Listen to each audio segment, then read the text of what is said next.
Hey, everybody. Welcome to Justice for Hire's Tai Chi to the People. Justice for Hire is a martial arts action cinematic universe. It's a show that we're producing with the community, and the community is worldwide. So anybody can join the cast and be a part of the show, and you can do so right from justiceforhire.app.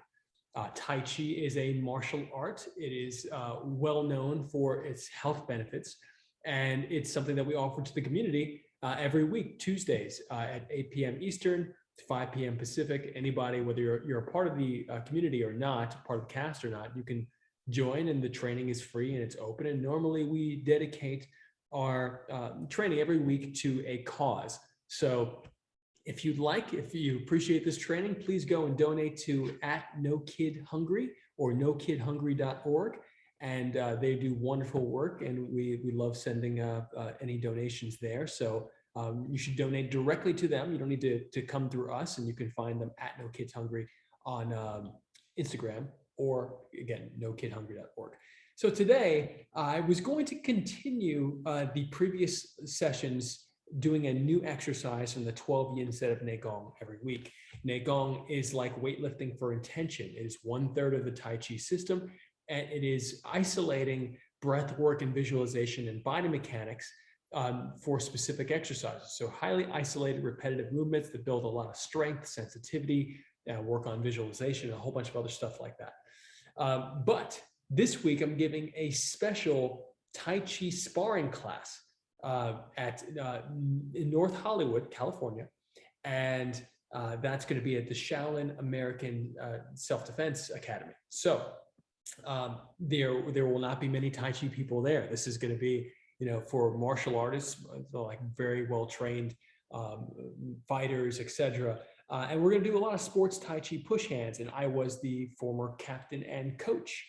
I am the former captain and coach. I was at the U.S. Tai Chi push hands team, and that was out of William C.C. Chen School in New York, and we competed in the Tai Chi World Cup several times in Taiwan, and which is where it's held. So that being said, anybody who watches these sessions, you are welcome to come and train.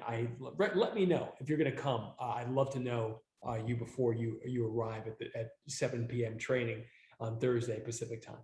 So you could reach out to me through Justice for Hire on any of our social platforms, or justiceforhire.com. Sign up for that mailing list, or you can reach out to me on janstaichi.com and any of my social handles from there. My Jan's Tai Chi YouTube channel, which is actually called World Push Hands, or you just search my name, Coach Jan's Tai Chi, and you'll find my channel. A lot of activity on there. So, and also daily video content for like the next 100 days. Something like tons of videos already shot, ready, and already uploaded. So they're scheduled daily. So with that said, tomorrow, Thursday, I should say, we have this training session. And for me to prepare, I want to show you one specific exercise from the 12 yang set of Neigong. And the 12 yang set of Neigong complements the yin set, especially in the Wu style of Tai Chi. And this exercise is the greatest. And when I say the greatest, I underline the greatest. It is the absolute best ab work training I've ever done. And when I say best, I am relating that to strength and flexibility.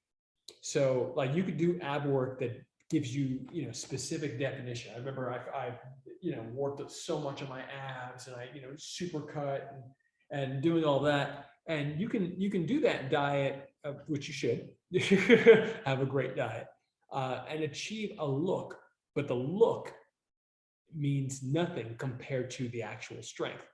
And I know a bunch of people that look real strong that may not have the strength that you anticipate them having.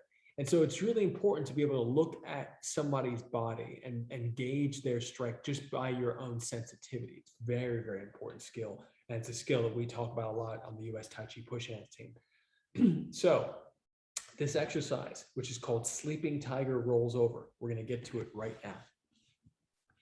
And Sleeping Tiger Rolls Over, I've done this before. So I'm going to take you with me. I'm going to turn on this light so you guys get a better view. But Sleeping Tiger Rolls Over, we've done before.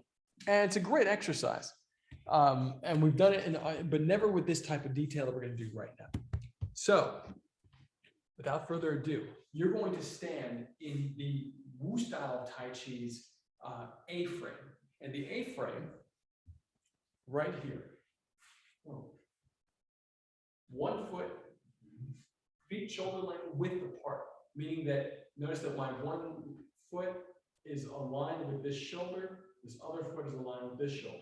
So you should be, if you slide the feet up, they'll be shoulder length apart, so you just slide it back from shoulder width apart and slide it back in the same position. Now, a lot of people will do this. They'll straighten their back. That's not what we're doing here because this is Wu style. And Wu style puts you in what seems like an overcommitted position, but it's actually not because of the body mechanics. And that's one of the things that makes Wu style so great against wrestlers. So it's a great counter wrestling system. And it's because of this posture, straight line from the top of the head to the heel. Now, ideas here connect to essentially the body mechanic and how grounded you can be or lack thereof. So make sure you have the concept of the heel being like an anchor into the ground. Some people use the idea of a nail. I do both, the anchor and the nail. So the anchor, I'm clamped into the ground through this nail, boom, straight line from the back leg to the top of the head. My nose is over my knee, I'm getting a little closer. My nose is over the knee is over the big toe. As Grandmaster William C.C. Chen says, Tony knows. Tony knows, who knows? Tony knows. So the toe, the knee, the nose, straight line. But there's so many different ways to achieve that. I can achieve that like this. Tony knows. I still have the line here. So you don't need the straightened back leg to achieve this line. These are 2 separate lines. And that's how you get your A-frame. So boom, straight line to the back of the heel to the top of the head. And nose, over the knee, over the toe. Okay, so that's just some general, those are the general points. Now we'll get into a little bit more of the specifics of this stance. So here, you may often see in Wu style, people squaring the hips and the shoulders to create the shape, to create the posture. We're not going to do that. We're going to deviate from the square by softening the groin. When you soften the back hip, meaning the extended legs hip, into the groin, you're going to get a windup. And that windup is super important. As a matter of fact, that windup is very much very prevalent in Grandmaster William C.C. Chen's Yang style. And he does a lot of winding up, boom, throwing out, wind up, throw out. And it's in other Yang forms as well. But it's very prevalent in that one. So we're going to add that to the Wu style here by softening the groin. Otherwise, you're going to hold tension here unnecessarily. You want to be able to soften into the groin. Boom. And notice how that disrupts your stance only slightly. But the disruption, the wind-up is very important for unwinding and launching attacks. And that's something we're going to be doing a lot in a moment. So, shoulder width apart, straight line from the back leg to the top of the head. When you soften in the groin, you make sure that the chin is tucked in, just like you're boxing. It is the same. Hands up, chin tucked in like you're boxing. So here the chin is tucked in. When you tuck the chin in, the back of the neck straightens. So you'll even, and people will probably get on my case about this, but if you look at the old pictures of like Wu Gongyi, you see his head up. That is essentially creating unnecessary tension here in the back of the neck. And as well, my old Wu style teacher would say, Keith Tong, this area of the body is connected to your perception of time. So, I don't know all the research on that, but I do find myself feeling stressed out. I would flex the back of my neck. So, however that's related, I think that's an interesting point. And the point I'm making is that when you look at those old pictures and you see the hand up like this, looking out, you're actually looking at unnecessary tension. And that's one of the whole points of my YouTube channel and all of my teachings, is to remove and remove unnecessary tension and to refine Tai Chi as a system, because it is not fully refined. It is something that is consistently growing and evolving, and we have to keep looking at it to refine it and to make it more practical for our lives. So if you're a fighter, you know you don't stick your chin out because you get hit on the chin. It's like a button, and sometimes you just get, you just go down. You don't want that, so you tuck the chin in. And similarly, when you tuck the chin in Wu style, boom. Just as a note here, tucking the chin in helps you when you're pushing the shoulder blades, the scapula, into the back to help get that extra bit of distance, those few extra centimeters that help you to launch your opponent forward and or drop your weight onto the opponent, drop that extra bit of weight onto the opponent. And that's another one of those counter wrestling sensations that you give to the wrestler that thinks that you might be overcommitting. And then they're going to start going for moves because they believe, based on their experience of people and weight distribution, that you've overcommitted. But if you have your stance proper, straight back leg, softening into the groin, to hip into the lead groin, and then tucking the chin in, you're going to feel nose or the knee, knee with the big toe. You're going to feel how locked into your stance you are. Okay, so that's all in-frame stance concepts, especially if you've never done this exercise before. From here, you're going to take one hand, and I'm going to use I have my right leg back, so I'm going to use my opposite hand now. The only reason I'm doing this is because I have scar tissue on both of my wrists, and I can't turn my palm all the way up to the ceiling properly, or to the sky. So I can't turn it all the way up properly, quote unquote. So I'm going to use this hand because I'm better at this one than I am at the other one. So just for the instructional purposes here, one palm up, the other palm is down, and notice that the other arm is out 90 degrees. If I bend down just so you can see, boom, one arm is straight in front of you along the concept of the center line, the conceptual center line here, coming out from my nose. Of course, we normally start our sessions with an imaginary string lifting from the top of the head, and all the vertebrae cascade down. And that helps to give you not only a sense of physical alignment, but also aligning the mind and your sense, the sense of self, the self-awareness of that straight line. Your awareness should feel like an immovable rod, like pillar that is just solid. So wherever you bend, you still have that center line awareness. Even if I'm at an angle, I still have the center line. Oh, I know where my center line is. When I turn in, soften in, I know my center line is here, and I've deviated. I can feel the deviation, therefore I know where I go back to return to square or to deviate again and wind up the other direction. So here, right hand out, my middle finger is on the tip, is aligned with my nose height. My other hand is shoulder height, and my palm is up. I'm going to use my waist and my hips, but most of the waist first, and then we're going to loosen up the hips, and we'll bring the hips into it. But note that you'll never see me just doing this with my arms. That's what, essentially, if you're a beginner, you might start doing this and think that this is the exercise. This is absolutely wrong. So another thing that you will not see me do, that just so you know that it's wrong right from the beginning, is picking up my back leg. You might see people in the park doing stuff like this, which is great. That is not this exercise specifically. Let's get very specific on what this exercise is. So, sleeping tiger rolls over. You're going to cover, slight roll in the shoulder, but this roll is powered by the breath. So therefore, when it's powered by the breath, you're going to let the whole body move with it.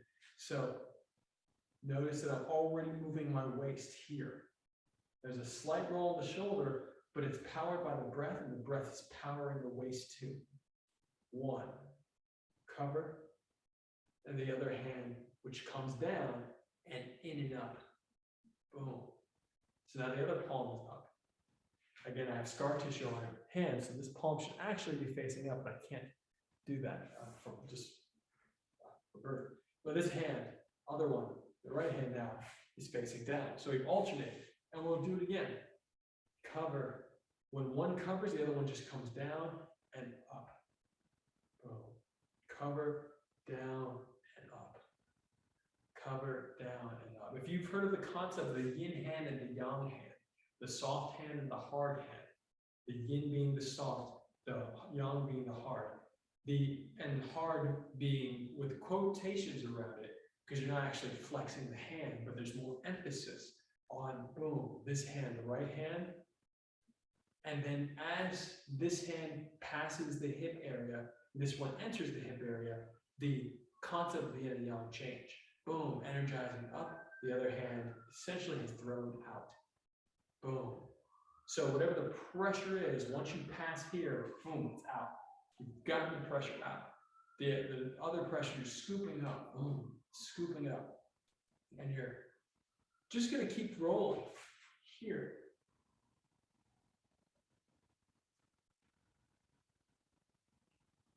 So this exercise, the breathing should be intentional, but it really should be defined by you. I've gone through many different periods in my life, defining my breath work here. There's about 5 variations of this exercise that I do. Maybe we'll do a bunch of them, or all of them here. And I have other videos where I do all of them, but never with this level of time dedicated to this one exercise. So the breathing, I like to either give the inhalation to one hand and the exhalation to the other. And again, I'm using my waist. Each time I'm moving, my waist is moving. We can switch legs just to give you that much more, balance out the work. And normally I'll do, let's say, 5, 10, 50 on each side, and then potentially switch to a variation. Every variation has a slightly different intention. Right now, we're doing an introductory version of this exercise. And you'll start to feel it. You'll feel it in the lower back, in the back, around the core. Let's keep going. Cover it up. And this is something, it is, if you're not used to Tai Chi as a system and the movement and connecting the breath and the movement as a whole, then this exercise can be more challenging because, especially even from a martial standpoint, even the idea of this, it looks like I'm just open and anything can be happening. You know, like if I was a martial artist that only did, tighter stuff, or boom, I fought here, I wouldn't necessarily fully understand what this is. Maybe. Fortunately, you're really, really doing your best to get this sensation of taking pressure. When you cover, you're taking pressure and you're moving it out of the way. You're just kind of flicking it off of you. And this flick, this position, helps a lot in explosive joint manipulation. So you might be moving someone's arm out, and the other hand comes up, and look, all of a sudden you have, but it's the same concept of moving the pressure out or meeting the pressure. And sometimes that sounds like a block, but a lot of times with Tai Chi, it's more of a slide into position rather than a hard block. That's not to say that I'm against hard blocks. I think they're awesome when well timed. So here we go again. Middle finger as high as the nose, other hand out, shoulder side, cover. Notice that my back leg is straight. And when I say straight, I don't mean that I am flexing the leg. I mean that I've established what straight feels like, and then I just keep it there. So there's no direct hard flex to keep the leg straight. It's more of an intention. And of course, there will be some flexing of the muscle to hold the position. Okay, so notice that I am using, it does not look like I'm using, so this is me not using my waist at all. This is me using the waist. It's a very subtle difference because I'm watching myself on camera right now. And so if you're not trained in the feeling or to look at, if you could see my belly button, you'd see that it's moving. So, and again, I'm doing this and I'm speaking right now. So the breath work for me is off. So I'll take a few moments just to do it properly with the breath work. Notice that my middle finger goes up to nose level, the other hand's gonna come up to shoulder level. And the other hand scoops down, scooping down. The hand that's coming down, oh, it's almost like it's scooping. And then it's gonna present and open up. The other hand covers, boom. Look at the scooping hand coming up. The other hand throws away, kind of relaxes, forgets about it. Cover, scooping down, coming up.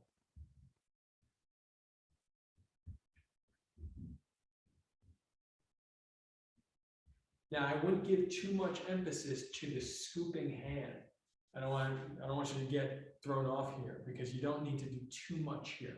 This hand is going to fall no matter what because of gravity. So a lot of Tai Chi, in my experience, and Kung Fu, but especially in the Wu style Tai Chi, because of the way I was taught, helped me really appreciate gravity and letting gravity do its work, and then adding to the momentum at a particular moment. For example, you add to the momentum here, you pretty much reach the bottom, but it's not going to stop, it's going to keep on going. So just as you reach the bottom, you add energy, you add intention. So boom, I was already coming down. So I just knew that I could either go this way, which is what an arm swinging is going to do, or I could bring it up. Boom. So one arm's coming down, and you're really controlling how gravity's pulling you, or how you let it affect the body. So, but you do want that gentle weight, that gentle pull from gravity to affect every moment of this exercise, and most of the Tai Chi movements in my experience. So here, when my arm is out, my elbow is down, as if gravity's pulling it down. If my elbow was out, it would be a different exercise. This cut is very important. My shoulder blade, boom. The scapula disappears into the upper back. Multiple reasons for that, including the intensified circulation in the hand. Every time you do that, it intensifies the circulation to the fingertips. So, boom, here. But from a very martial perspective, you just get that extra, and I'm not bending my back. This is just the shoulder blade going all the way in. I get an extra few centimeters, few inches. So it's very, very important.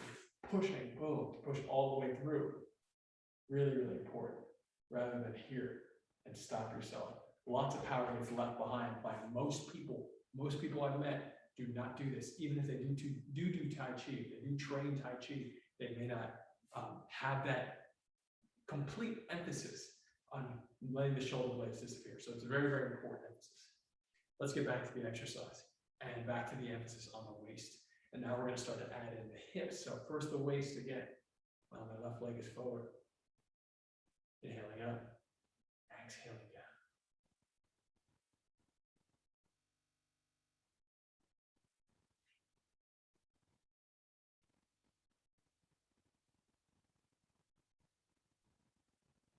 So notice that my hips are not moving much. My waist is though. My waist is moving. My hips are pretty much stationary. This is an important way to start because you're warming yourself up. You also want to make sure that you have the strength in the waist itself. So if you only had to use waist power, that you have flexibility and awareness of the power of the waist. You should be able to do lots of things with just waist power. Very, very waist and breath work, whipping the body, very, very important. But then you add the hip. So let's switch legs first, finish up the waist.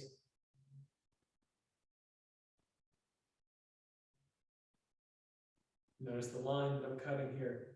Again, the hand that's coming down, gravity pulling it down, and comes right up the center line. Pulls it down, right up the center line. The other hand brushing out of the way, throws whatever's there out of the way. You might be blocking something. You might be moving a kick out of the way. Someone throws a front kick, and you just let that front kick go past you. Turn the hand into an overhand or a cross, or a hook. So you get it out of the way, you bring it right back up. That happens as a thing. So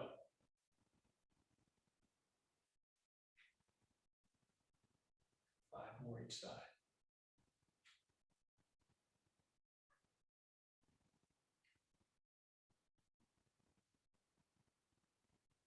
Okay, so now we're going to switch legs again, and we're going to add the hips. Watch this. So the hip movement, which I have not added yet, still talking about it, is going to extend you even more. So I still have my waist, slowing it down, still my waist, still just the waist, now hip, watch. Boom, look at that turn. I'll get a little closer.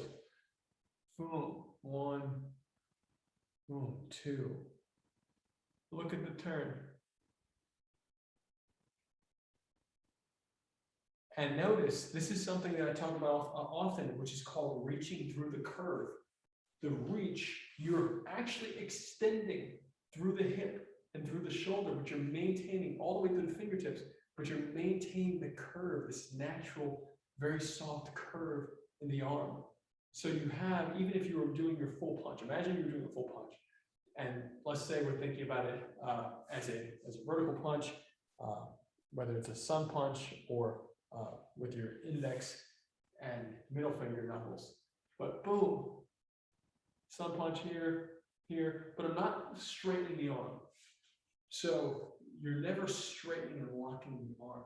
You're reaching through the curve of the hand. So that this shape, this fully expressed curve here, makes its way out as much as possible while maintaining the curve. Boom, even here with the palm up. And notice how you use the hip to help you achieve that. And then you cover the other side. So I'm turning to the other side just so you see the lead leg. How to lead leg. Does it? Boom.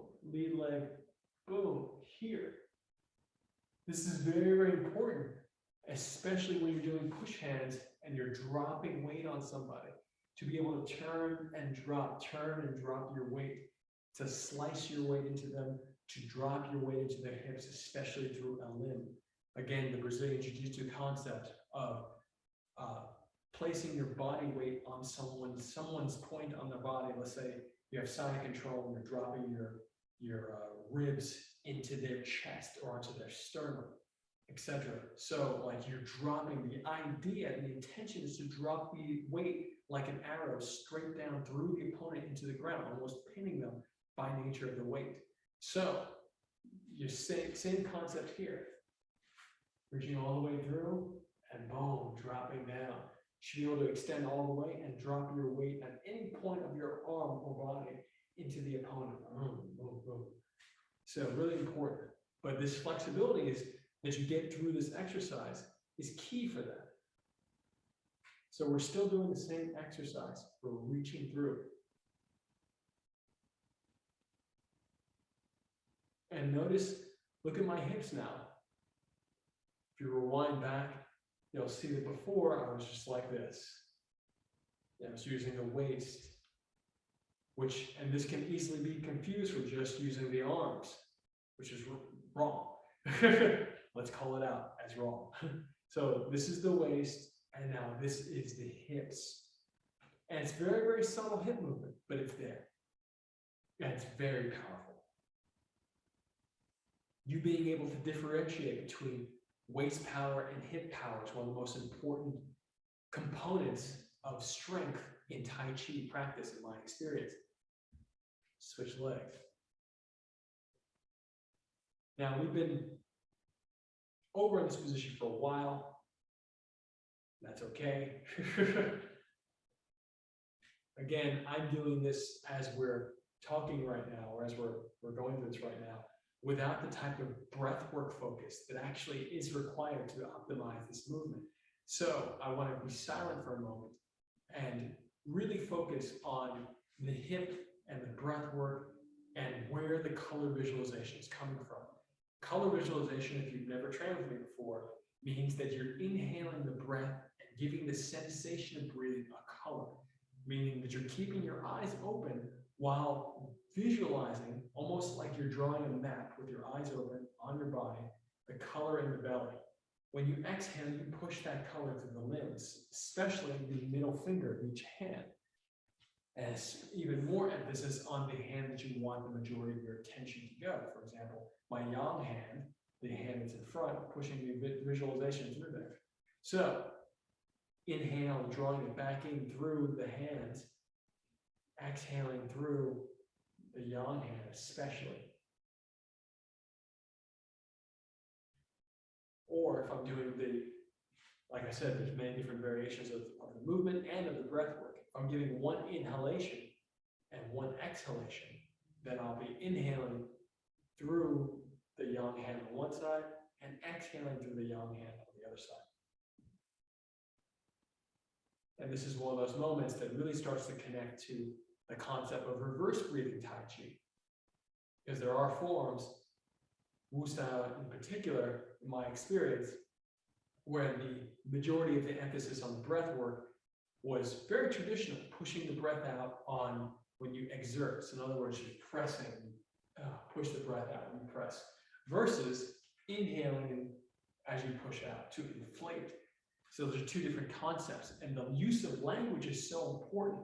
So, and a lot of times when you translate between languages, what really gets lost is the visualization. So the language I'm using is specifically to spark visualization, and that's the key. So the key is being able to control the visualization, and because the visualization is programmed, or you program it with intention. So whether you're inhaling or exhaling, this is a little tangent, but exhaling here, pushing the breath out, boom, that's awesome. All energy going forward, fantastic. Versus inhaling here, inflating, creating a shape. This is, I'm doing a yang style versus a Wu style. This is the reverse breathing yang.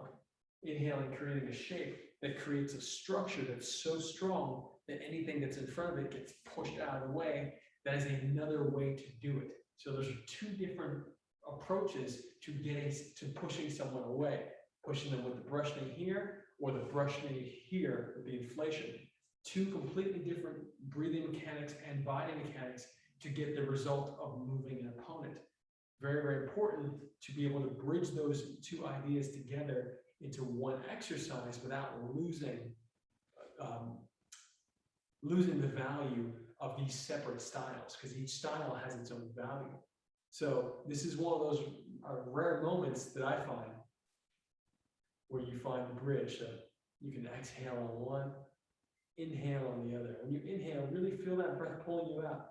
When you exhale, really feel the breath pushing you out. When you inhale, feel it pulling the lead arm. Exhale, feel it pushing the lead arm. Push from the hip. Inhale, reaching as if the finger is being pulled.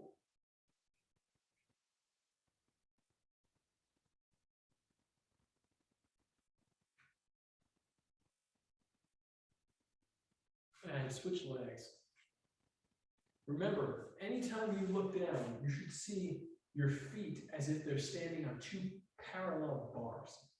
So right now I have some wood-looking panels on the floor here.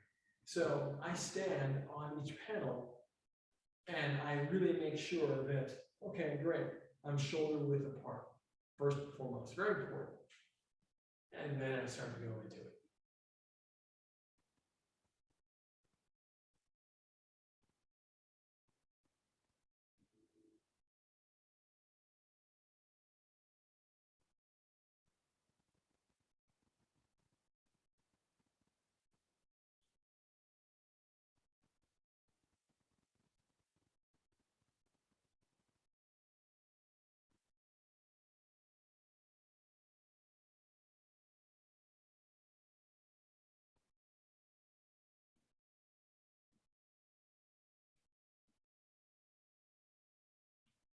So now, let's just talk about the weight distribution of the feet for a second.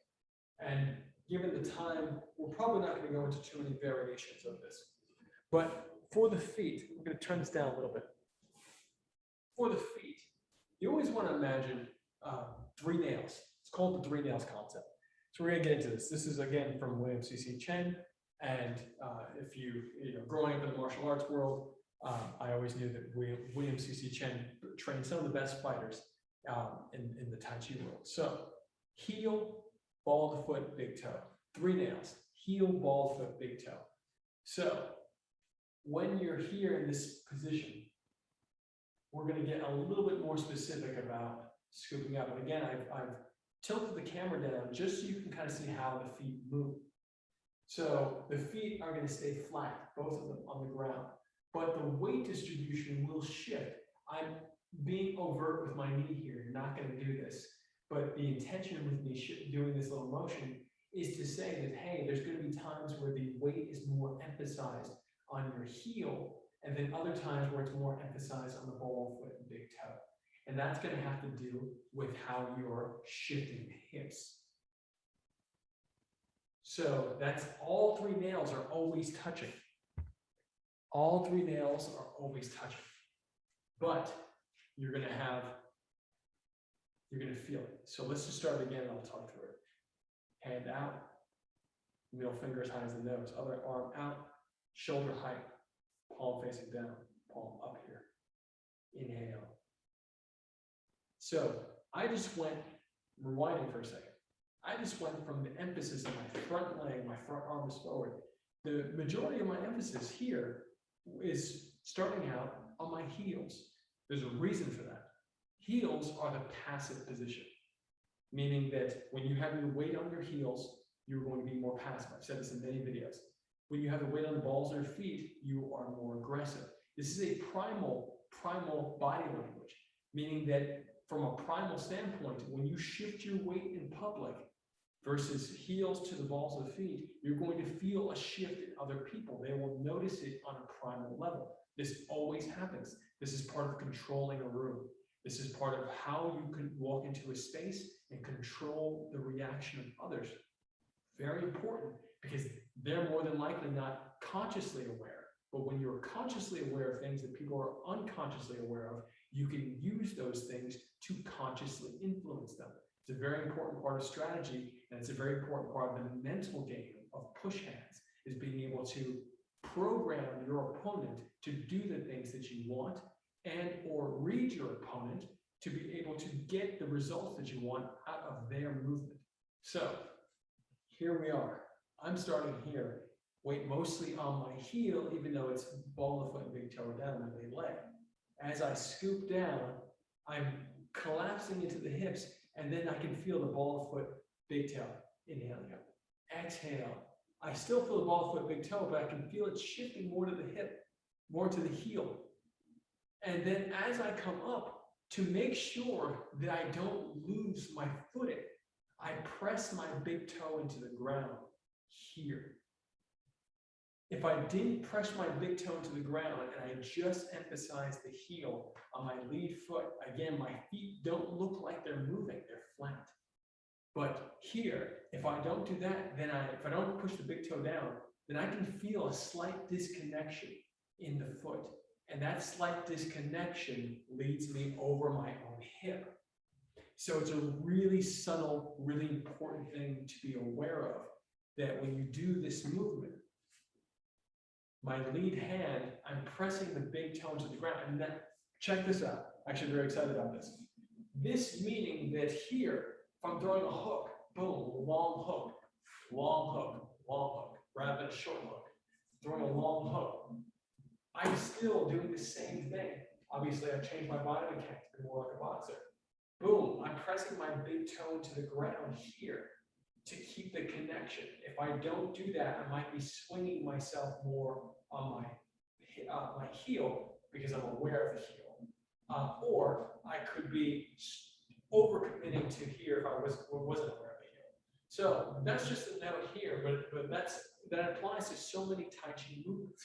If you're playing push hands with somebody, you're playing around and you have the hand out, you have the lead hand and the lead foot out, you're going to need to press the big toe into the ground. If you have the waist and arm flexibility here, you're more than likely going to need to establish a deeper connection on this lead leg. So that if somebody counters and pushes back, that you have the option to swing the pressure around, emphasizing the big toe. Swing, big toe bounces up and swings around the hips. If you don't do that, if you don't have the awareness down there, then you're simply going to have less data from this area of your body. So being able to visualize the pressure pushing up and coming back down, swinging into the other leg, that'll help you a lot to maintain your root, especially if you're playing something like fixed step push hands, where you lose points or someone gains points if they make you step or lift your foot. So these are all little ideas that you can bring into your game, and they all happen right here. They're all happening in the Negon. So here we are again. when I start the day gong, I'm ready. I feel the big toe. I'm taking a little pressure off the big toe. Feel the ball of the foot, take a little pressure off the back of my heels. Boom, softening the back hip into the groin. Arm down, making sure my shoulder is up, shoulder down, palm down, shoulder blade disappearing into the back. Look at my back here. So rather than being out or up. And sometimes you'll see my arm come up and I immediately relax it because I'm always working on this stuff. You always have to be aware and attentive to your own body, even as the years go on. So boom, up and up, boom. Big toe, emphasize, soften the big toe, heel, big toe, emphasize, exhaling down, inhaling up. I'm going to tilt the camera down so you see my lead foot and you get that much more clarity on what I'm talking about. Weight is on the heel. Look at the subtle movement. Big toe pressure, softening the big toe pressure, heel, ball foot, big toe. Softening the big toe pressure on the lead leg, heel, ball of foot, big toe. So my big toe is doing a little pressure movement, little pressure movement. Going up, going down, going up, going down. So, and when I say going up, I don't mean lifting off the floor. I mean press and release, press and release, press and release. Those little details are the thing that makes the difference. They are the component that makes the difference between what feels like an unstoppable player and somebody who is just strong, but has holes. So these are the little details that help you fill the holes in your own body. I remember when I wasn't aware of these things. I cannot stress this enough. I remember when I wasn't aware of this, and I would, when I was made aware of how to do these little adjustments, when I would play push hands and I didn't know, and I was like 18, 19, and I was still on a top fighting team, and I still knew the benefits of Tai Chi, but I didn't know how detailed it was, how detailed it can get. And I know I'm still growing, I'm still learning in that. But to play with like Josh Waitskin, my coach, and Dan Caulfield, and these guys that really knew the holes, really knew the pressure, and were really looking outside of the Tai Chi style to find new ways at looking at Tai Chi. That's when I started seeing this stuff for myself and being able to add my own flavor to it and my own layers of articulation. So what you're getting from me right now is a combination of all of those folks with my own, especially Grandmaster William C.C. Chen, with some of my own thinking and experience. So I love sharing this with you guys. Let's do another 10 before we finish up today. And I always want to be able to answer questions, so please ask questions on this stuff, but we'll do another 10 on each side. And if you guys like this video, then I will, of course, like, subscribe, but I'm happy to do more detailed breakdowns of this exercise, of the variations, because the variations are very important. So and the 5 variations that I do are all great. This one that we're doing is a general warm-up one, or it's not general. It is the general sleeping tiger whistle. So if you do this, you'll be fine. But there are more specific and more precise versions of it. And the change in tensions a bit, give you even more flexibility, more strength, and the ability to switch up. You want to be able to switch up your movements, doing something that is soft, and then be able to make it very sharp. And I don't just mean like being flexing and going slow and fast. I'm talking about the circle being bigger, and then the circle being small, and then it becomes bigger, and then it becomes like a drill. So here we go again. 10 more times each side. Cover.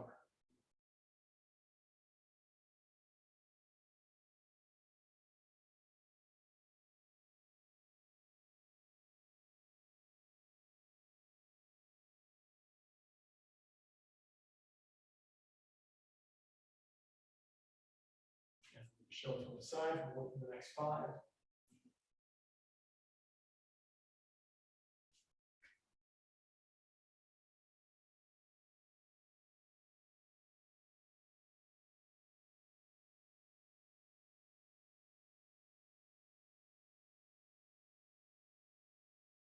now we'll switch sides. I'm putting my left hand and left leg forward now.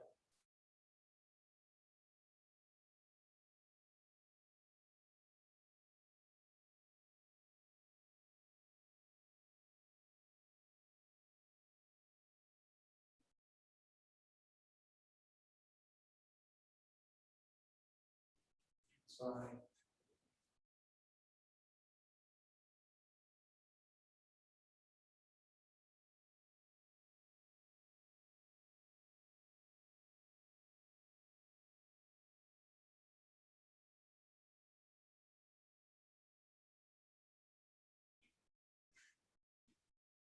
Now the sleeping tiger rolls over. Let's finish up. Uplifting head. Big breath in. Exhaling out. That's actually a 4-stage breath. That little simple movement. Again, inhaling out. Even deeper. Even deeper. Even deeper. Exhaling down.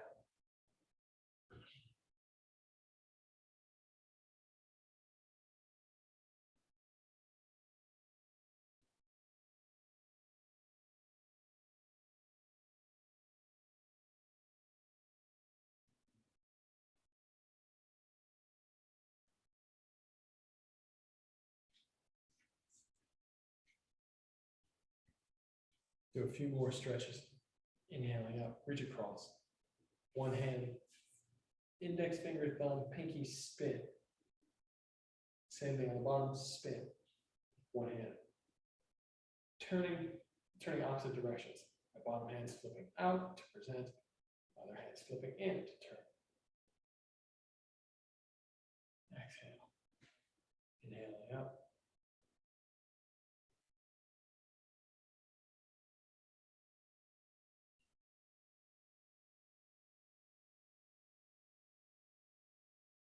And reaching behind the back.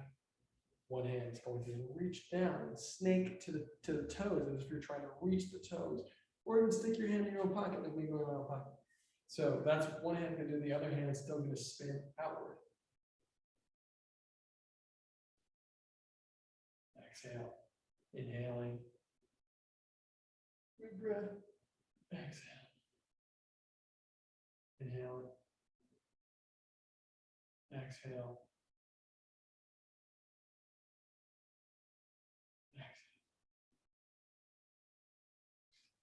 And since that was a yang exercise, we're going to inhale, wet leg, exhale, come down. And we're going to chop up the legs, up the body, rather than slapping.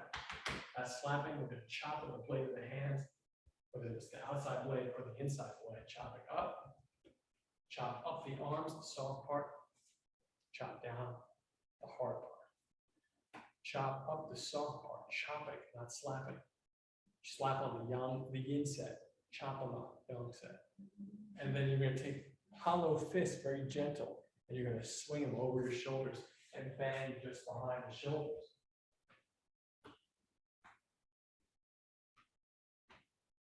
And chopping down. Be very light around the kidneys, liver, lower back.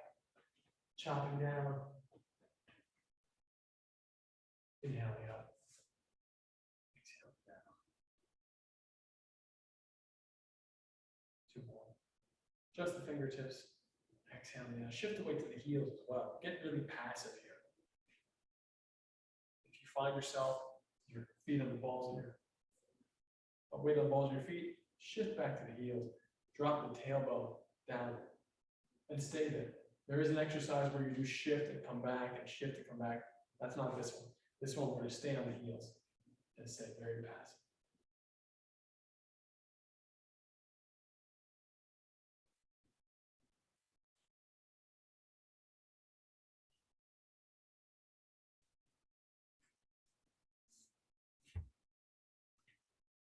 We are going to finish up in the face to the side, up to the side, up to the side. Fingers to the scalp, front to back, back to front. Front to back, back to front. And then massage. Front to back, back to front. Grab the scalp and knead it like dough. So 1, 2, 3, and then grab another patch. 1, 2, 3, another patch.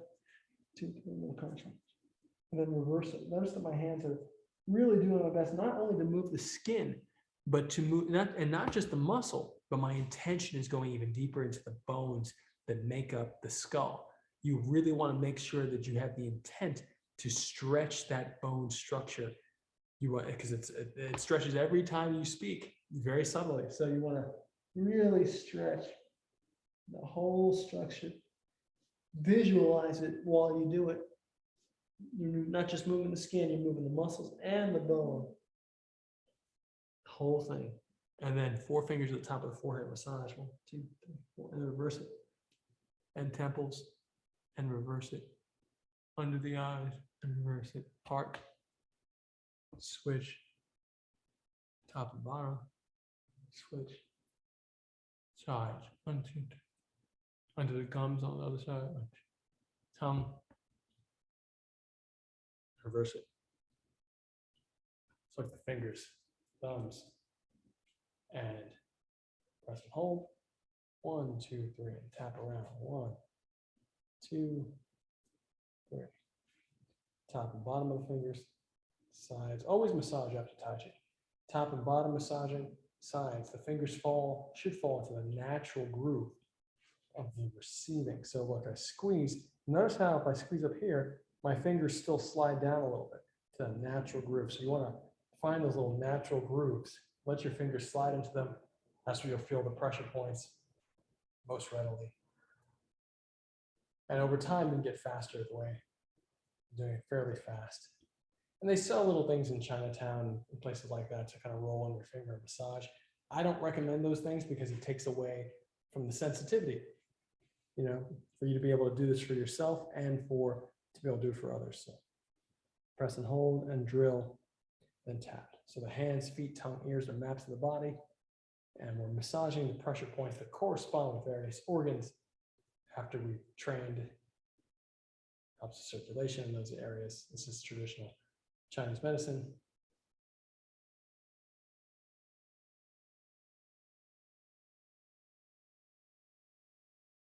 And top. And then 1, 2, 3, and grab. 1, 2, 3. Soft. Close the eyes, inhale, white light. Belly. Exhale, spread the whole body. Inhale, roll white light up. From the toes to the top of the head like a waterfall. Tidal wave rising. Exhale, roll down the back, head to heels. Like a waterfall falling down your back. Inhale, white light up the left side with the head. Exhale, roll down the right side, head to foot. Inhale, white line to the belly. Exhale, spread the whole body. Inhale to the belly. Feel yourself in the bubble of white light, surrounded by good energy, good feeling. Grateful for your body. Grateful for the space you're in. For good people in your life. And thank you, as usual, for training with me. And keep the comments coming on YouTube. You guys it's really wonderful to communicate with you guys. I'm happy to answer questions. If people are looking for training partners in other countries, etc., I will always do my best to help find you a good school and good teachers to train with. So always feel free to ask questions. And I love you guys. And this has been Justice for Hire's Tai Chi to the People. You can join Justice for Hire from justiceforhire.app. If you like this training, you can donate to No Kids Hungry at nokidhungry.org or at NoKidHungry on Instagram. And if you want to reach out to me directly, janstaichi.com. Love you guys. And the YouTube channel is Coach Jan's Tai Chi. You'll find it. Love you. See you next week.